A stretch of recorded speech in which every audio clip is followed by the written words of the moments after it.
皆さんこんにちは。チャプターズブックスター書店主の森本萌乃ですス。タッフのななみです。はい。暑いね。暑いですね。死んじゃいますよ。ほんとね。みんなも水飲んで、こんな暑い日は涼しい部屋で本を読んでほしいなと思って、読んでほしい本があるんで、今日はちょっと楽しい動画を撮ろうかなと思います。で、なんかちょっと新しい目の一冊の本について今から語るんですけど、それをやったことがないので、ちょっとなんかタイトルコール的なことをしてみようかなと思って、はい、ついてきてわーって言えばいいから。はい。チャプターズ2人で読書会イエーイこういう感じでね。キラキラキラキラって。はい。ということで今日は一冊の本についてお話をしていきたいと思うんですけど、はい、この経緯がすごい良くて、私やっぱこう本屋さんやってると最近文庫だけじゃなくて新刊のね、プルーフ、その見本っていうものを出版社さんから結構いただくようになってる。かっこいい。書店すごいよね。そうなのよ。もらうようになっていて、でもなんかやっぱ日々、文庫の本屋さんをやってるから、ちょっと後回しにはなっちゃうんだけど、気になった本はこうプルーフも読んで、新刊も本の情報を取り入れるようにしてるんですけど、その中で今回、新潮さんからいただいた本が、もう面白すぎて、で、面白すぎるっていう熱量のまま、インスタに投稿したんですよ。もうこれはもう誰もが読んでほしいし、動画とか待たず、もうとにかくもう早く届いてほしいみたいな。そしたらなんとその投稿が作家さんに届いて、そうすごくないで、なんか、そんな感想を持ってくれて嬉しいみたいな。で、出版社さんにも届いて、じゃあ今日は読書会をしましょうという形で、ちょっと新潮さんからお話をいただいて、ね、やってみたいと思います。で、私だけではちょっと心もとなかったので、相棒のね、ななみちゃんにも読んでもらって、ななみちゃんが忖度なく面白いって言ったら、読書会動画撮ろうと思ったんですよ。どうでしたか？いや、すっごいもう、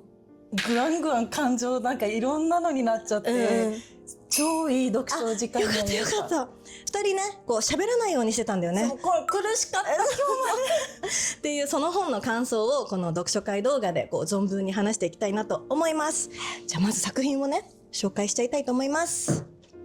小林佐代子さんのみんな好きが下手です。では、ちょっと読書会に入る前に、はい、あらすじと私がこうなんでこんなに熱量を持ってよかったかって話をちょっとしていきたいんですけど、はい、まず本を出すときってずっと残ってるものだし、残ってほしいと思って書くじゃない、でもなんかこんなに多分今年、来年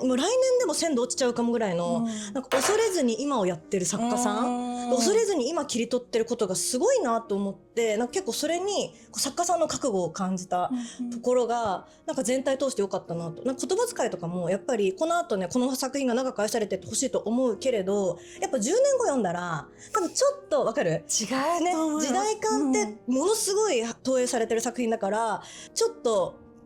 むずがゆい気持ちになって、10年後の若者とかは読むのかなと思うんですけど、なんかそれぐらい、もう今切り取ってる隣の人の会話、自分が昨日友達とした会話ぐらいのトーンでいけるのが、なんかすごいいいなっていう、1個目、恐れず今を切り取ったっていうところにとてもグッときました。で、なんか2つ目が、これ、あらすじにもつながるんですけど、でもこれあらすじってなんて説明すればいいんだろう。なんか大学生の恋愛模様なんですよ。そうですね。主人公は男の子で、で、好きっていうのが言えない結構ヘラヘラした男の子なんだよね。で、その男の子が、こう自分の恋愛をちょっとずつこう見つめ直したり、人との出会いを通じて変わっていくって、まあ成長譚でもあるんですけど、なんかその主人公の設定が結構新しいと思った。なぜなら、この主人公を割となんだろうな、恵まれている環境にいるんだよね。お金持ちで友達もいて、で、なんか適度にモテて、素敵なバイトもあって、なんかこう、何一つ不自由のない主人公が人生に物足りなさを感じたり、ちょっと変わっていこうとする。作品とかって、やっぱりなんか苦労を超えたりとか、持たざるものの方が書きやすいと思うんですよね。なんかそこの、あえて、いろいろ揃ってる。ちょっと中流階級より上だよね、きっとなんかおしゃれなリビングとかでさ、家族がご飯してそうだもんね。絶対いい家住んでんだな、感じたよね。思いながら読んでました。恵まれた環境にあるっていう主人公を描いてるのが珍しいなと思いました。辛い人が辛いって言ってると自分は口を閉ざさなきゃいけないみたいなこう風潮がある中で、なんかあえて普通にあんまり不自由ない人が書かれてることが結構救いだった。で、これを救いっていうこと自体がなんか私自身も恵まれてるっていうことなのかなっていうのでまたちょっと落ち込んだりもしたんだけど、でもそういう人生もある。で、彼もきちんと悩んでるし、で、彼を刺しに来るっていろんなね、こう周りの登場人物とかもしっかり描かれているんで、この子を主人公にしたっていうのが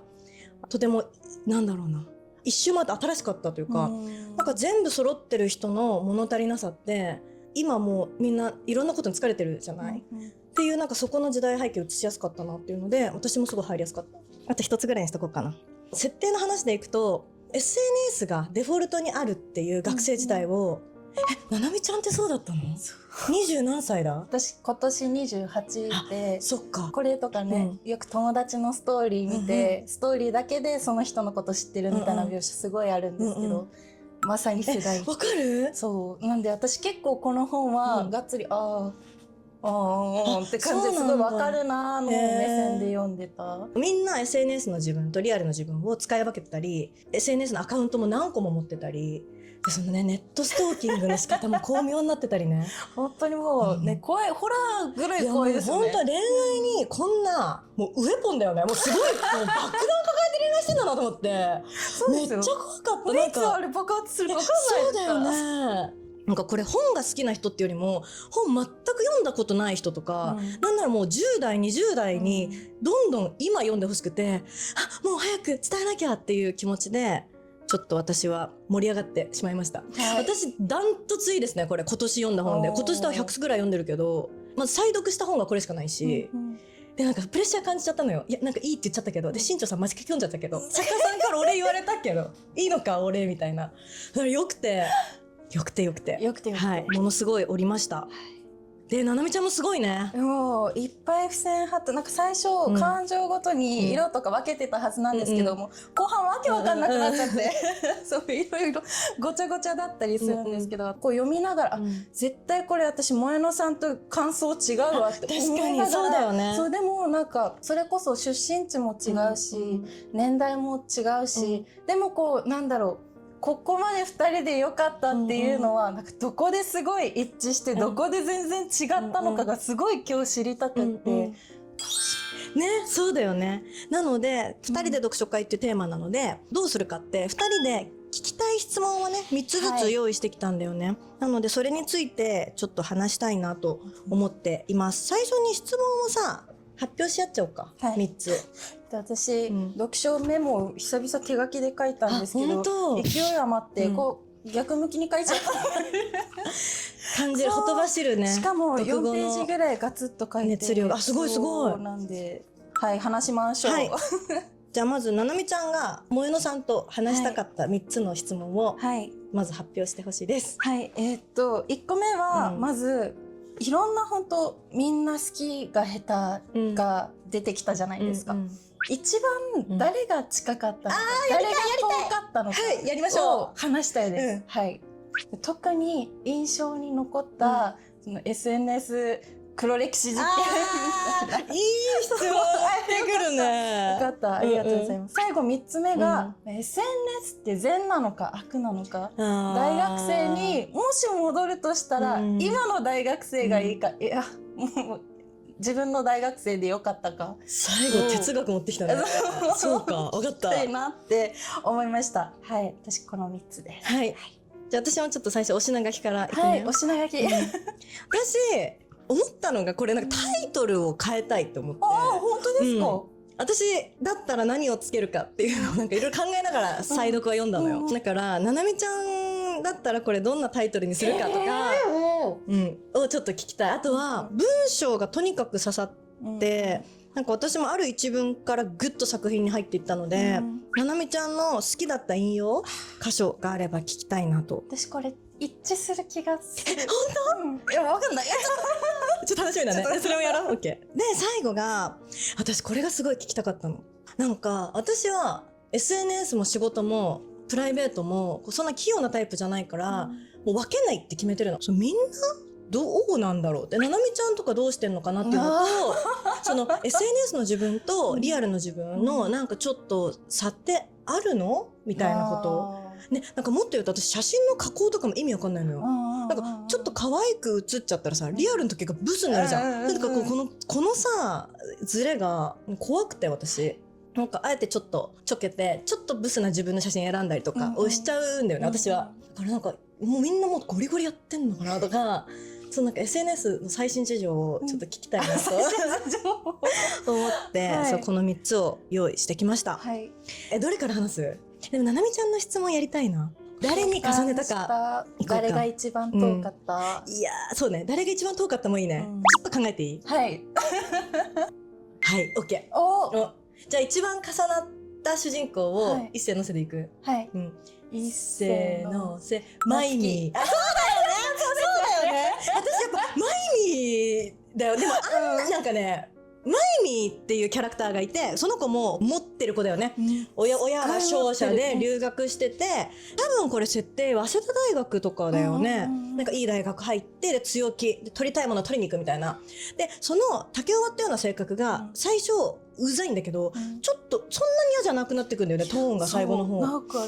口がちょっと強いだけのいいやつ。そうなんかその最後に向けて結構マイミーからグッとくることが多くって厚かましさと意外とそのキャラずっとやりきってるところの彼女こそ本当に SNS とリアル変えてないんだよね。SNS の方がちょっと強いぐらいのなんかそこは私は共感したかな。ななみちゃんは夏希？本当に彼女はでもすっごい物語を盛り上げたよね。いやでもなんだろう、1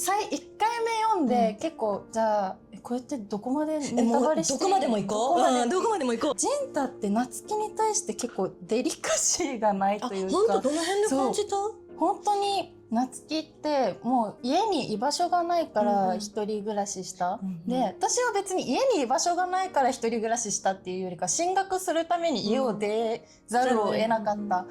からなんですけど、もうなんだろう、いくらこう仕送りがあったとて奨学金があったとて、やっぱそれだけじゃ生きていけないから、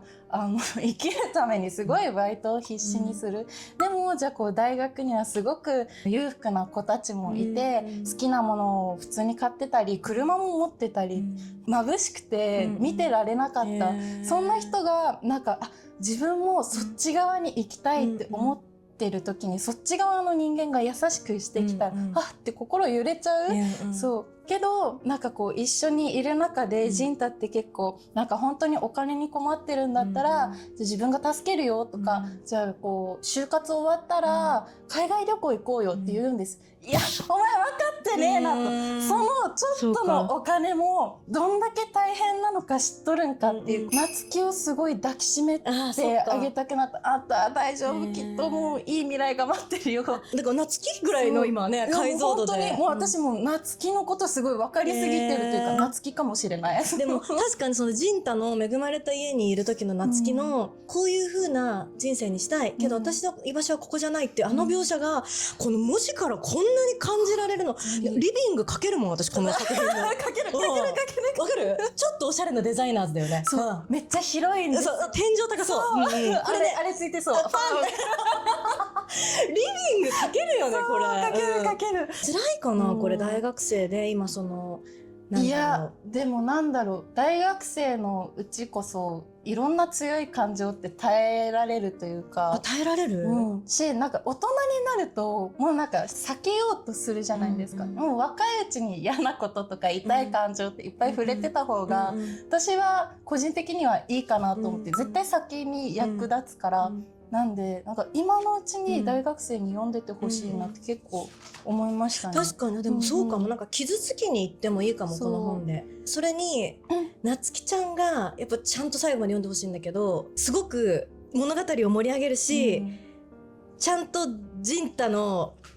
トラウマっていうのかな、心残りになってくもんね。すごい傷ガッてつけて去っていくみたいな。そうだからジンタの10年後は絶対夏希ちゃんのこと忘れてないんだろうなっていう、傷つけた分傷つけられてるよね。でもこれもなんか夏希は夏希でまた好きになるのが下手、好きが下手だなってすごい思う。なんかすごいこう自分を強くいなきゃいけないって思っちゃってるから、こうジンタに甘えていいところを甘えられなかったりしたから、ああいう突き放し方になったのかなとか思ったら、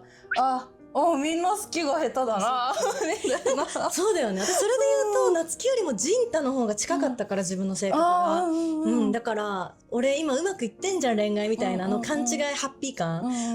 私も一緒に勘違いした。なんか私夏希ちゃんがこんなに悩んでるって知らなかったもん。ごめんってなった。だから私だから1はマイミーだけど2位はこうジンタかな。だからやっぱ強いよね、私で。その強い人って物語の割とっていう人もいるに使われるんだけど、これそっちが真ん中で書かれてんだよね。わかる？夏希ちゃん主人公の方が絶対面白いじゃん。しかも共感もありそうなのをジンタで書いてんのがすごいよね。じゃあちょっと待って、次が一番重ならなかった登場人物。これ一緒じゃない？夏希の話じゃない。違う。私これちょっと名前がわかんないな。ちょっと遠い属性でいい？はい。異性のせしていい？はい。せーの。ジンタのお姉ちゃん。ジンタ？もうダメだね。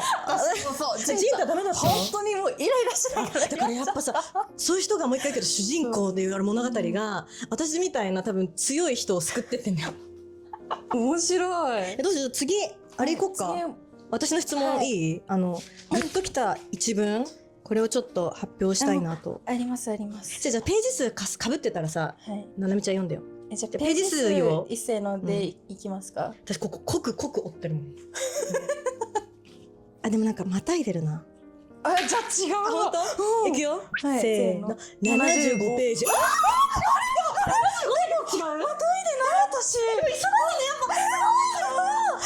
すごいね、すごいね。でもすごい全然違う。またいでないよ。またいでる。私どこに？投稿には友人たちからのいいねがどんどんついて、僕はそのハートマークの数字が一つまた一つと増えていくごとに、なんだか三浦への好きも増していく気がしたのだった。これがよかった。私ちょっとあとマイミーの言葉がすごい強烈で大好きで、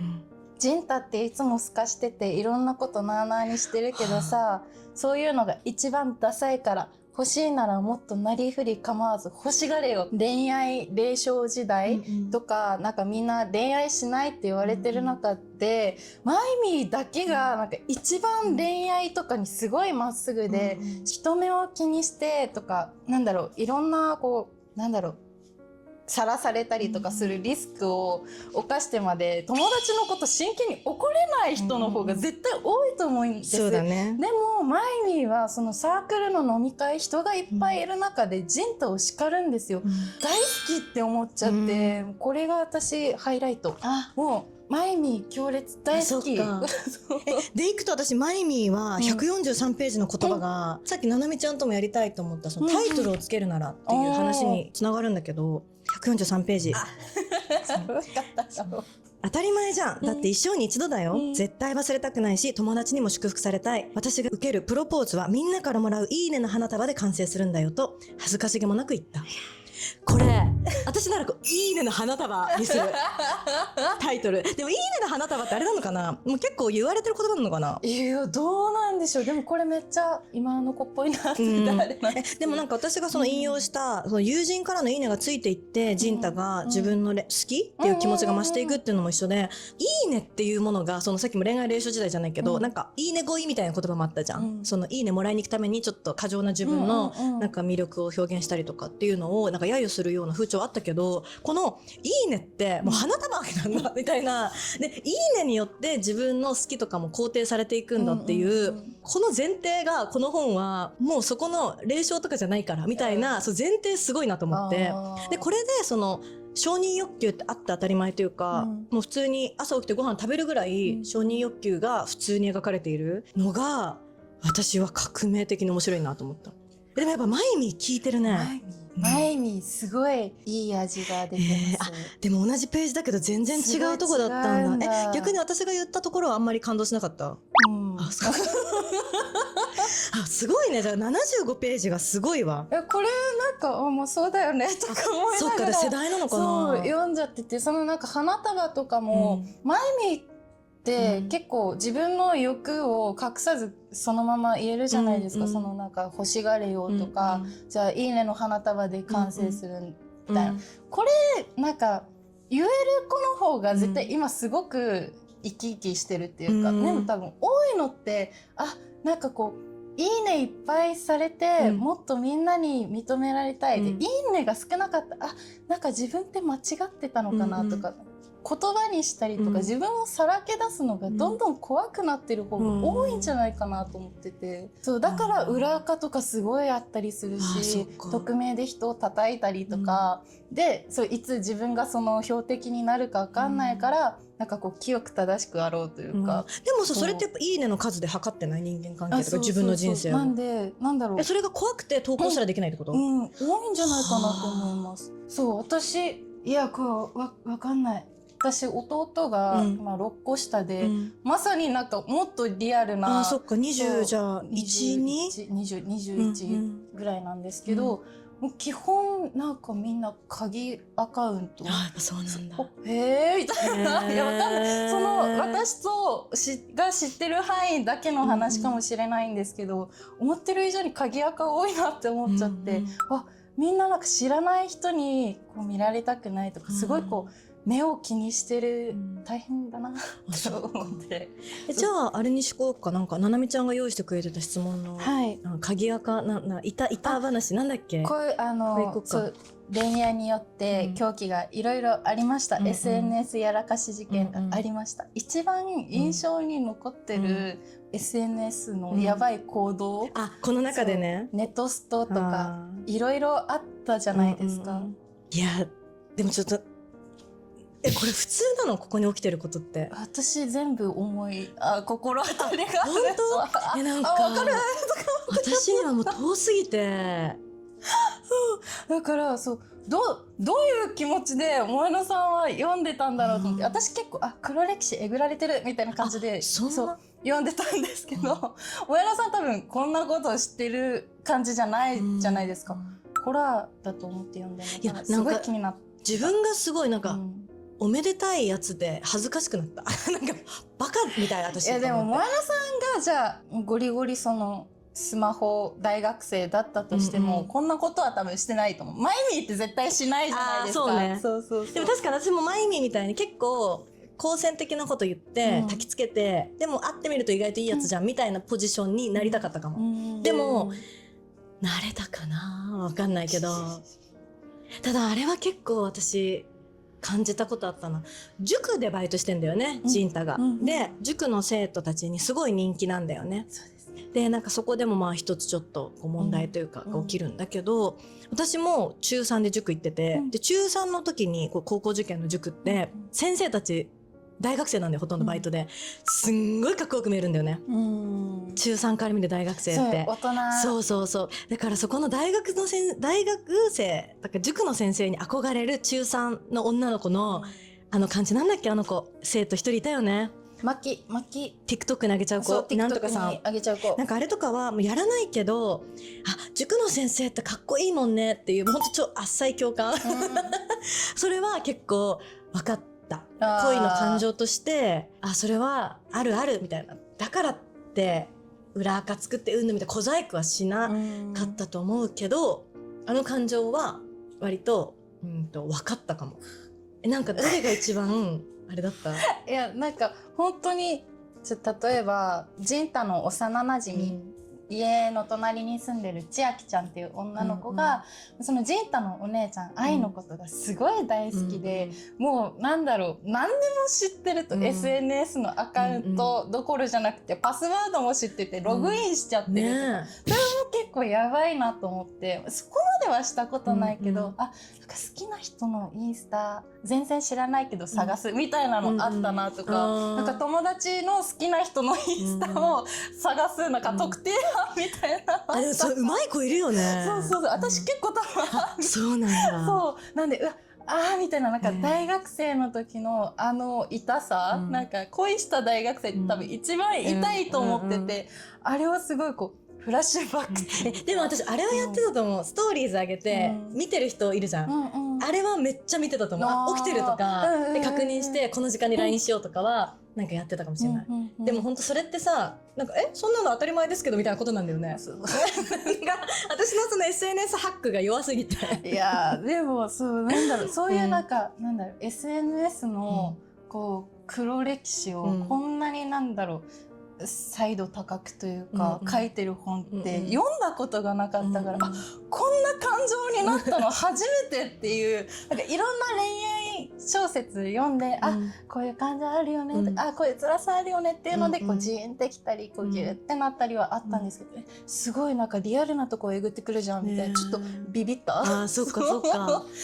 でもそうだよね、本当に今読んだ方が多分来年読んでもちょっと面白くなくなってるかもしれないよね。そう、私でも多分ちょっと違うのかなって思う部分もちょこちょこあったりしたんで、そうだよね。だって SNS インスタグラムがさメインでさ、みんなが自分が好きなこととか一番おしゃれなものを投稿してたのが、今どんどんメディア化していって、投稿する人と見る線の人に分かれてって、でなんかみんなもうさらされるの怖いから鍵垢になってって、何が起きるってまあなんかなくなってクローズドにね戻ってってるから、まあなんかなくなるのかインスタグラムの形が変わるのか分かんないけど、なんかすごい過渡期の、みんな何もかもに飽きてる、なんかその飽きてる感じは今読むと面白いのかなって思う。私もなんか来年読んだらなんか違う、こんな興奮してないのかもしれない、なん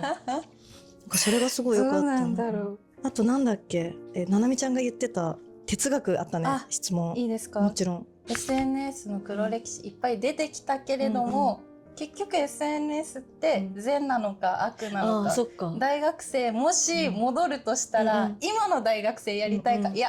萌野さんが送ってた大学生時代に戻りたいか、これはでもね、もう100ゼロ100っていうのか、0-100で私は SNS がある大学生やりたい。やりたい。だってすごい巧妙じゃん。なんかもうみんな武器持って活躍してるみたいなもんだから、自分2人でしょ。やってみたい。なんか私ももっと投稿とかしてみたい。いいねの花束を作ってみたい。あ、そうですか。私嫌っていうかなと思って。そうだよね。面白そうって、私なんか見たことないものをやりたいから、いつだってなんか自分の大学生活に戻りたいとも思わないし、戻りたい時もないんだよ人生で、特に。だけどやってみれるなら、スマホ持った状態で大学入ってなんかリールとかバンバン投稿とか、なんか私さ TikTok すごいキモいおばあさんの趣味言っていい？私卒業式の時期に TikTok って卒業式、私たち永遠みたいな感じでさ女子高生とかが踊るの分かる？なんか卒業式の日で学校とかで、私あれ見て泣いてんの。なんで？なんかこう私もかつて女子高生だったし、キャッキャしてたし踊ってたし騒いでたけど、その映像って一個もないんだよ。あの当時ガラケーだしそんなこと考えもしなかったし、だけどなんかこの子たちのその切り取る荒さとそのためらいもなくアップする若さと力に、なんかすごいキュンと小説見てる本当みたいな気持ちになっちゃって、この瞬間の切り取られ方が、だから卒業式の日の TikTok で3月だけすんごい TikTok 見んの。女子高生のその無敵感がもうすごくて気持ち悪いでしょ。私もこれ人に話す日が来ると思わなかった。でもさ、でも気をつけて、なんかこうやって親父は見てるから女子高生あんまアップしない方がいいと思う。でも私とかは本当にこんな見せてもらってありがとうってめっちゃ思う。だから私も TikTok の前でそれね、怖すぎてホラーすぎて面白すぎてなんでそうだからそのなんか荒削りの覚えたばかりのダンスを TikTok にアップしてみたい、女子高生で。そうですか。怖いでしょ。これあと私この本のすごく好きだったところが、一番最後の一行読んでいい？はい。6文字7文字か。バカみたいだけどって終わるの。ああ、そうですね。これがいい。バカみたいだけど、なの。でこれ統治法だから、何がバカみたいか上に書いてあるのよ。ここはみんなたどり着いてほしいんだけど、バカみたいだけどで終わるんだよね。なんかこれ書き切った時小林さんも泣いてたのかなって思う。わかんない。ああ、どうなんかやっぱ最後ちょっとさ、笑って終わらせちゃうぐらいの本音見せちゃったジンタが、バカみたいだけどでちょっとこう柔らかくした感じが極上のかっこ笑みたいな感じ、このバカみたいだけどがよくて、私ここで泣いちゃった最後一文いいと思って、しかも綺麗に丸で終わってんの。最後綺麗丸でこう、そう行の詰め方もすごい綺麗ですっごい良かった。バカみたいだけどにたどり着いてほしい。だからみんなこの本自体がだからバカみたいなんだよね。いやそうだって本当どうでもいいもんね、うん別にその何か人生が変わるような本じゃないけど、でも絶対になんかどこかに自分がいて何も起きない日常の中で、うんどれぐらい自分から心を揺さぶりに行くか、恋愛というものに狂ってみるかっていうことじゃない、それをこの締めくくりで終わってるのがすごくよくて、そういうのも総じてだから SNS がある高校生大学生をやってみたかった。やってみたかった覚えたての変なダンスしたい私も何この曲みたいなやつで踊りたい。やりたいことがめちゃくちゃ具体的だったやりたいって思っちゃった。ななみちゃんはどうだった？嫌だっいやた？私は自分でよかった？いやもう本当にもうそれこそ黒歴史をいっぱい作ってきたあそっか身だったから、なんかない方がもうちょっとなんかこんなに辛いそう恋愛しなくて済んだんじゃないかなみたいな。だから逆に私はもう一回あの大学生はしたくないと思って。だからあったから辛かったってそうことか。あったから辛かった。私はだからそうよかったかもなくて、でもだからこれを読んだら、うんなんかもう人のなんか黒歴史を先にたくさん触れられるじゃないですか、あ痛いよなこいつとか思いながら、あ自分はちょっとこれやめとこうかなってなったら、なんかもうちょっとみんなより好き上手になれるんじゃないかなとかも思ったり、だから大学生、読めを確かにっていう感情にすごいなりました。私はでもなんかどこまで読んでもやっぱ恋愛小説というジャンルになんか落とせなかったな。感動しすぎちゃって、だからでも恋愛だけじゃなんだろう、すごいないな。社会学的なものも感じるし、それを小説でくれるっていうこのありがたさ、この動画撮る前に読書メーターとかの感想とかを見てきたんだけど、なんか私だけがいいって言っててほしかったもん。なんか結構ついてていいコメント。いやもうなんかみんなと同じ感性である自分もさ、なんか嫌じゃん、わかる？でもめちゃくちゃ気づいてほしいこの良さを、だけどなんか自分だけの宝物の作品にもしときたいみたいな、だってもうこの3日間苦しかったもん、この話したすぎて。で昨日も2人でご飯食べたけど全く盛り上がらなかったもんね。口開いたらやばいやばいやばいやばいでななみちゃんがこれジンタがやめましょうジンタ友達になっちゃってるもんね。NG ワードになってたからもうでこれ読んでみんな集まって喋るのすごい楽しいと思う。いやー、そうですね。ということでなんかなんて言ったらなんかそう読んでほしいような読んでほしくないような気がするけど、言えるのは本あんまり読んできてない人の方が読書ってこんな面白いのかもって気づく一冊になるんじゃないかなと思って、表紙とかも気軽な感じで読めそうだけど、で文章は気軽なんだけど書かれてることが重いというか、なんだろう、深いし鋭いから、これはね、1600円でしょ。安いよね。安いって思った久しぶりに。なのでそう私いただいてなお自分で買ったぐらい好きなんで、皆さんも手に取ってもらえたらなと思ってちょっと読書会やってみました。で本屋さんで買ってもいいし、もう Amazon で買っても電子で読んでもいいんだけど、なんかチャプターズの概要欄でもちょっと売ってみようかなと思って。なぜなら小林小夜子のこの本を私が売りたいから。私本屋さんだから私だって売りたい。売りたいもん売らなきゃいけないから。でもうちで買うと別に送料も取るから、なんかそんなにおすすめしないんだけど私の動画を見て買いたいと思ってくれたら嬉しいなと思ってちょっと売ってみようと思って、なのでちょっとうちのチャプターズの EC サイトでも販売するので、下の概要欄からもし気になったら買ってみてください。でもね、私のところで買わなくてもいい。でも買ってほしい。私の手から届けたい。そうですね、取り留めなかったかな。でもすっごい満足した。やっと話せたねもう汗かいてどっと疲れたわ。すごい垂れてるこれやりたかったからな。はい、じゃあちょっと2人でやってみました。チャプターズ読書会。またもう激推しの作品があったらやろうかなと思うんですけど、そうそう来ないね。プルーフでこんな胸打たれて自分で買うぐらい好きなのは。なんかこんなになんか、なんだろう、感情に来た本久々読んで、なのに軽いんだよね。超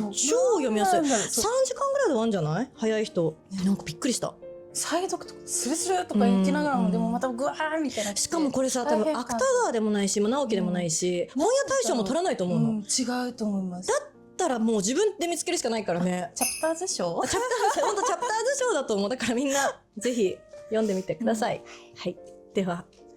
疲れた。熱っ。はい。じゃあ読書会でした。次の動画でまた会いましょう。失礼します。バイバーイ。